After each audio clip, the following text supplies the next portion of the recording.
what's it called? Spider in the Grass. I know. And it got cancelled.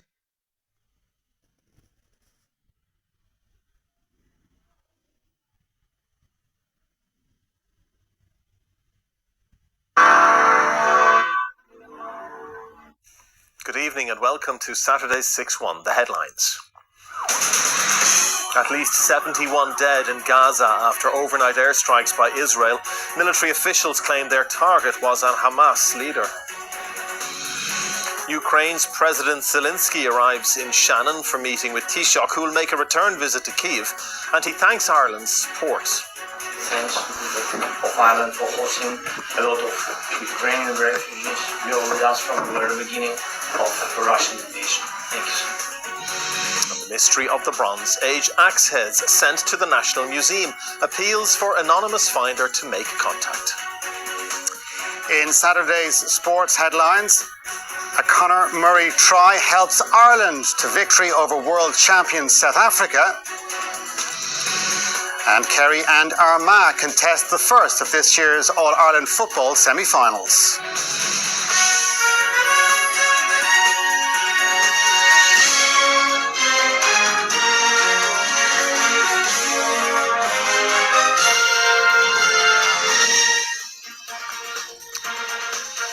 At least 71 Palestinians have been killed by an Israeli airstrike in a designated humanitarian zone in Gaza.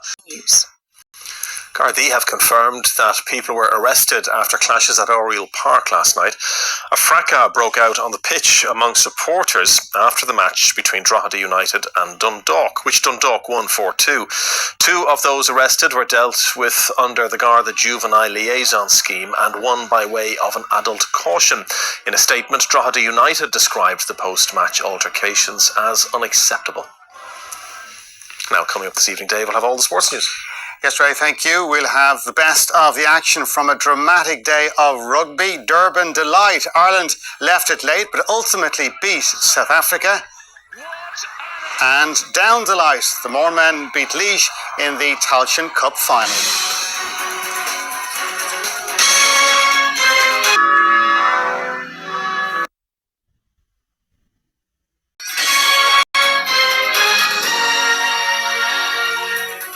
Welcome back. Let's go straight over to Dave for all the sports news.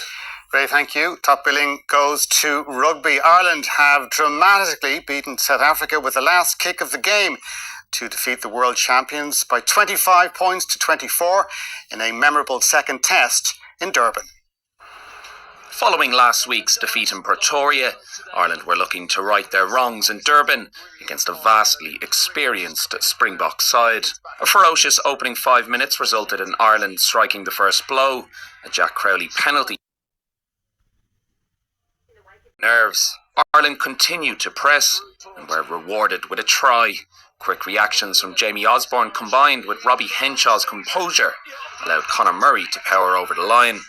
Crowley added the extras to put Ireland into double figures. Ireland remained in firm control as both teams kicked a couple of penalties. Andy Farrell certainly the happier of the coaches as the visitors led by 16 points to 6 at half-time. Caelan Doris was sent to the bin following a TMO referral. 2 Andre Pollard penalties either side of the yellow card made it a 4-point match in a fiery second half. South Africa made the most of the extra man. The further 2 penalties gave the hosts the lead for the first time in an action-packed third quarter.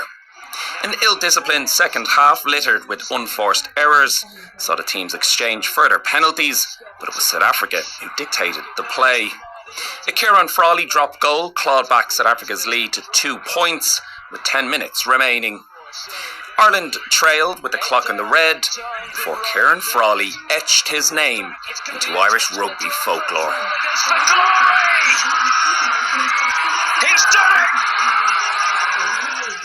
Ireland win, the series levelled, an unbelievable end. I said, what's yours, guys? I said, Tour. Shane Dawson, RTE News.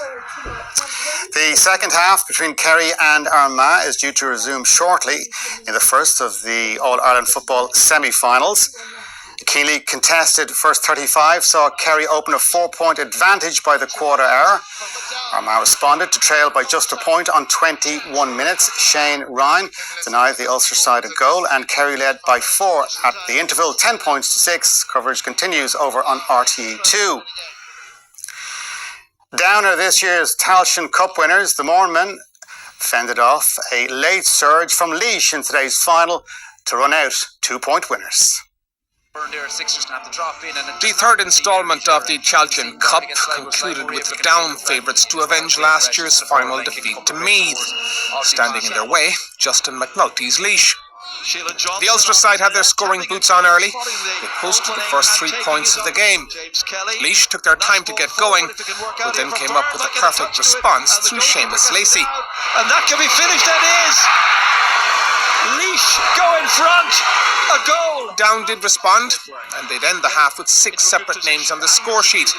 Their lead, though, was just 2 at the break, 8 points to a goal and 3. The second half's opening minutes saw Laois come right back into contention. They were in front 8 minutes after the restart as Down's wide tally increased.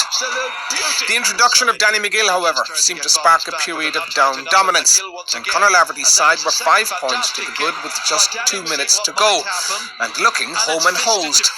That was until a super strike from Laois's Mark Barry ensured no one was leaving early. That is a fantastic goal! If you It was, though,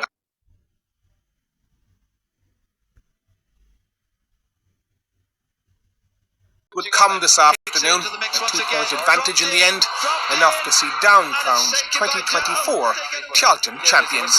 Listen, it was stressful there at the last, Damien, but I thought the lads dug in really deep, and listen, probably not our best performance all year, but listen, whenever you get to a final, you'll take the win whatever way it comes. It's 1994 since Down last secured significant silverware. Now, along with the Tailteann Trophy, comes a chance to chase Sam Maguire in 2025. Joe Stack, RTE News. Republic of Ireland striker Troy Parrott has completed a transfer from Tottenham to Dutch side AZ Alkmaar.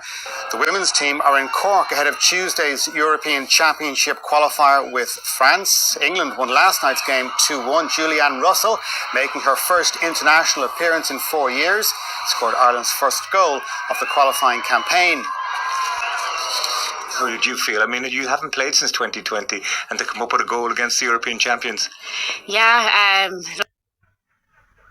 so I suppose since having Rosie, I actually feel fitter and stronger since coming back from mat leave, feeling good, and just want to give Anthony to this team, and it's been so welcoming since coming back, and I'm just having the time of my life at the moment. Rory McIlroy is still in contention for a successful defence of his Scottish Open title. The world number 2 is in the closing stages of his third round. He is 4 under par for the day, 13 under overall. Home favourite Bob McIntyre leads the field on 16 under, playing the last. Barbara Krejcikova has won the women's singles title at Wimbledon. The Czech, seeded 31, took the first set against Italian Justine Paolini 6-2. Paolini responded well and won the second set 6-2. Krejcikova closed out a tense final set by 6 games to 4. It's her second Grand Slam title win after her French Open success of 2021. Hello everybody. I don't have any words right now. I don't have any words. It's just unreal what just happened. It's definitely the best day of my tennis career, and also the best day of my life.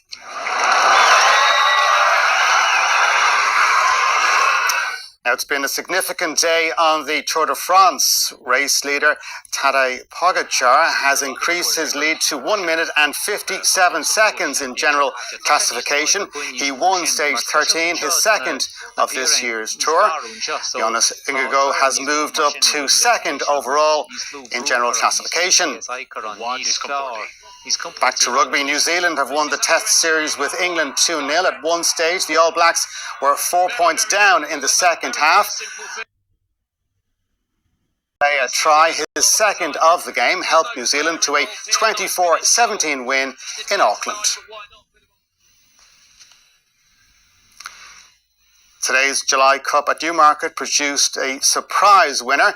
The Willem Buick-trained Millstream took the Group 1 feature. Bring along Millstream and Art Power, then Badreen, Kinross and Van Dijk. It's still right in the balance, and Millstream over on the far side with Swing Along. Van Dijk trying to close off. Millstream and Swing Along go for the July Cup together. It's Millstream who wins the July Cup from Swing Along. Then Van Dijk in his Sherry stayed on again from Art Power. And that is your sport for now. Ray. Thank you, Dave. Good evening and welcome to Saturday's main evening news, the headlines. An Israeli airstrike has killed at least 90 Palestinians in a designated humanitarian zone in Gaza. Israel said it was targeting a Hamas military chief. Ukraine's President Zelensky invites Taoiseach to Kyiv during talks in Shannon and thanks Ireland for its support during war against Russia. Thanks of Ireland for hosting a lot of Ukrainian refugees. You were with us from the very beginning of the Russian invasion. Thank you so much. A victory for the ages. Kieran Frawley's last gasp drop goal stuns South Africa to secure a win over the world champions in Durban. And Armagh book a place in their first All-Ireland final in over 20 years after a thriller against Kerry.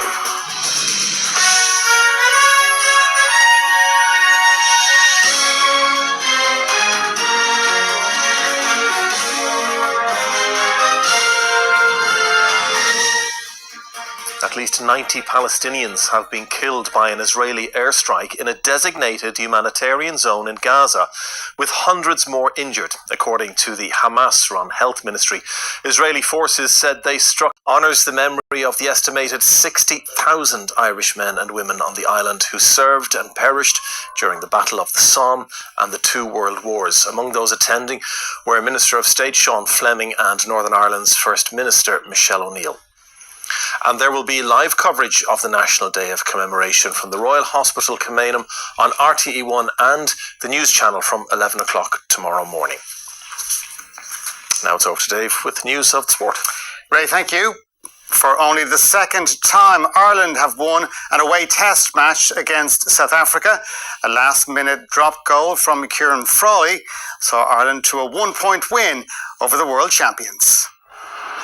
Following last week's defeat in Pretoria, Ireland were seeking revenge in Durban against a vastly experienced Springbok side. A ferocious opening 10 minutes resulted in Ireland leading 3-0, courtesy of a Jack Crowley penalty. A brilliantly worked team try was a just reward for Ireland's early dominance. Quick reactions from Jamie Osborne combined with Robbie Henshaw's composure allowed Conor Murray to power over the line. Crowley's conversion put Ireland into double figures. The visitors remained in firm control as both teams exchanged penalties. Andy Farrell's men held a deserved lead at the break, 16 points to 6. Ireland suffered a setback when Caelan Doris was sent to the sin bin following a TMO referral. Two Andre Pollard penalties either side of the yellow card made it a 4-point match in a fiery second half. South Africa made the most of the extra man. A further 2 penalties gave the hosts the lead for the first time in an action-packed third quarter. Precise kicking from Pollard increased South Africa's advantage. Ireland seemingly set for a demoralising series defeat. A Kieran Frawley drop goal reduced the deficit to 2 points, and Ireland remained in touching distance.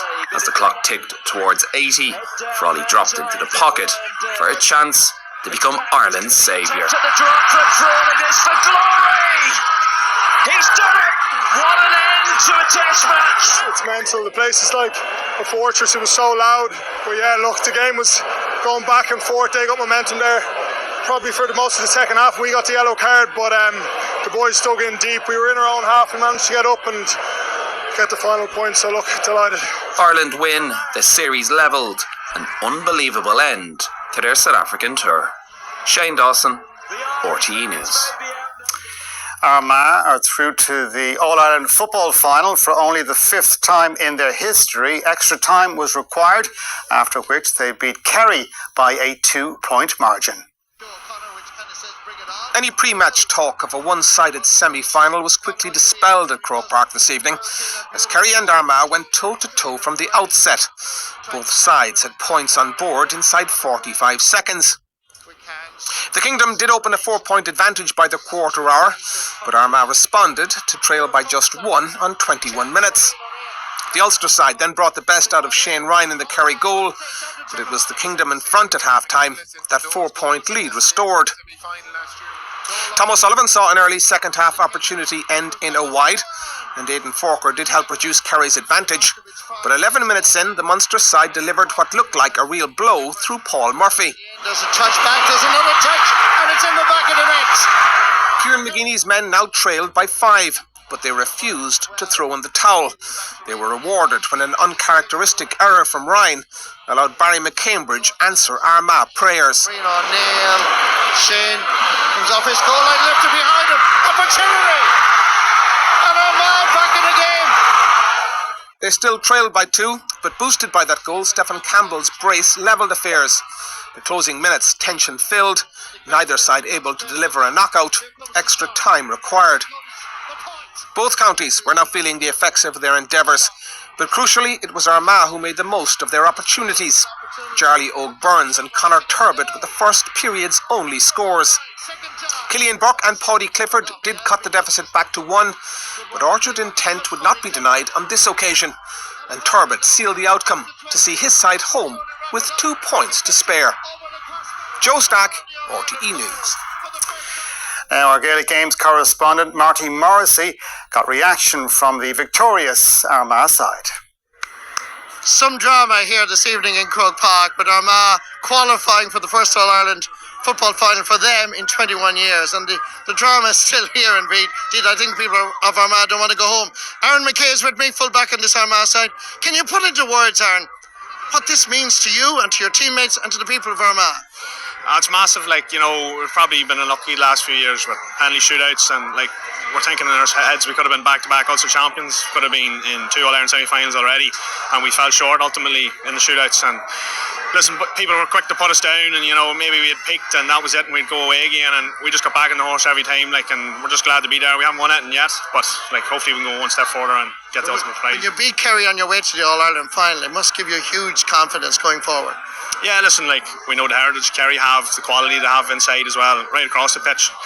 But we knew it was going to be a tough task. We were underdogs, but what can you do? You get to this stage, you just have to beat who's in front of you, and that's it. And you can sit back and enjoy the other semi-final between Galway and Donegal now tomorrow. That's nice, yeah. Well done. Well, Aaron McKay, indeed, congratulations to you and to everybody in Armagh. We look forward to the All-Ireland football final in a few weeks' time. Down our 2024 Tailteann Cup winners. Last year's runners-up got the better of Laois in today's final, 14 points to 6. The win also secures a return to the All-Ireland Football Championship next year. Probably last year really hurt us and stand out in that field. We know how Laois feels, it's not a nice place to be. We're just delighted to have got over the line. Listen, it was stressful there at the last, but I thought the lads dug in really deep, and listen, probably not our best performance all year, but listen, whenever you get to a final, you'll take the win whatever way it comes. Now, Rory McIlroy has plenty to do tomorrow if he's to make a successful defence of his Scottish Open title. A third round of 67 has left him 12 under par after 54 holes in a 4-way tie for 8th place. Seamus Power has dropped back to 1 under. The lead is held by Ludwig Aubert on 17 under. He is 2 clear of Bob McIntyre. 4 under through 10 today. And then, similar sort of, the birdies dried up. Kept hitting good shots, especially the last few holes. Missed I think I had 3 footers on 15, 16, 17 for birdie that I didn't convert, and then, bogey in the last. So the last 4 holes, I've probably played them the worst that I could. Stage 14 of the Tour de France has been a significant one. Ben Healy was caught with less than 5 kilometres remaining. He was part of an 11-rider breakaway 60 kilometres out. Tadej Pogačar flew through to claim the win. His general classification lead now stands at 1 minute 57 seconds. The defending champion, Jonas Vingegaard, has moved up to 2nd overall.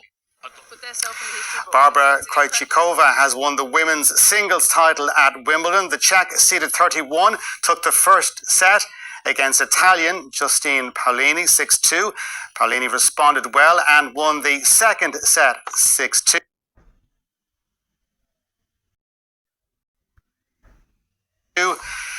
Krejcikova closed out a tense final set by 6-4. It's her second Grand Slam title win after her French Open success of 2021.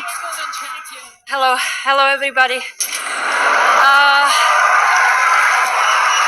I don't have any words right now. I mean, I don't have any words. It's just unreal what just happened. It's definitely the best day of my tennis career, and also the best day of my life. And on that positive note, it's back to Ray. Absolutely. Thank you, Dave.